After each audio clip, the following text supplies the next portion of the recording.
ကျန်တော့အခုဒီမှာဆိုလို့ရှိရင်ပလုတ်ရဲနှစ်ခုပေးထားတယ်နော်ပေါ်လောဥကောပေါ့နော်ဥနဲ့တောင်းတဲ့ဟာပါလဲ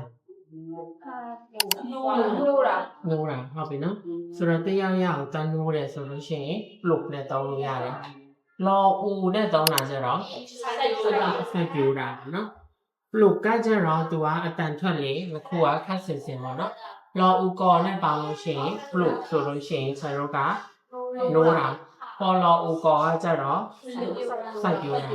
ဆိုတော့အခုဒီမှာအမေကိုတွန်းနိုးလိုက်ဆိုလို့ရှိရင်ဘယ်လိုတောင်းမလဲအမေကိုတွန်းနိုး